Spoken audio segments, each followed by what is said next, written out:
সামরিক শক্তিতে কতটা এগিয়েছে কাতার? মধ্যপ্রাচ্যের আঞ্চলিক রাজনীতিতে এক নতুন উত্তেজনার জন্ম দিয়েছে ইসরায়েলের সাম্প্রতিক হামলা। যুক্তরাষ্ট্রের সবচেয়ে বড় সামরিক ঘাঁটির স্বাগতিক দেশ কাতারকে তবে যুদ্ধে টেনে আনা হচ্ছে।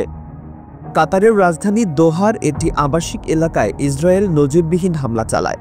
অন্তত 15টি যুদ্ধবিমান ও ড্রোন ব্যবহার করে 10টি ক্ষেপণাস্ত্র নিক্ষেপ করা হয়। তবে অলৌকিকভাবে ফিলিস্তিনি স্বাধীনতাকামী নেতারা প্রাণে বেঁচে যান। কাতারের প্রধানমন্ত্রী একে রাষ্ট্রীয় সন্ত্রাস হিসেবে আখ্যা দিয়ে জবাব দেওয়ার অধিকার রয়েছে বলে সতর্ক করেন। কাতারের সামরিক ভান্ডার গত এক দশকে বহুগুণ শক্তিশালী হয়েছে। হাতে রয়েছে চীনের তৈরি SOI-400 স্বল্পপল্লার ব্যালিস্টিক মিসাইল, ফরাজি Mirage 2000 fighter jet, Alpha light attack jet ও পুরনো AMX-30 ট্যাঙ্ক।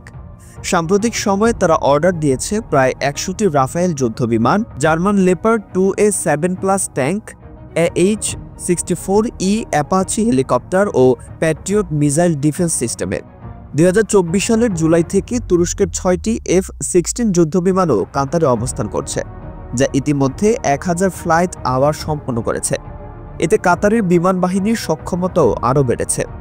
তবে বিশ্লেষকরা মনে করছেন, রাজনৈতিক ও কূটনৈতিক কারণে কাতার সরাসরি ইসরায়েলের বিরুদ্ধে পাল্টা হামলা চালাবে না, বরং আরব দেশগুলো একসঙ্গে চাপ প্রয়োগ করতে পারে।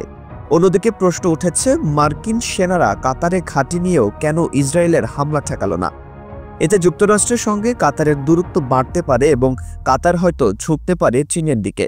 এমনকি চীনের তৈরি HQ-22 বা HQ-9B আকাশ প্রতিরক্ষা ব্যবস্থা কেনার সম্ভাবনাও উড়িয়ে দেওয়া যাচ্ছে না।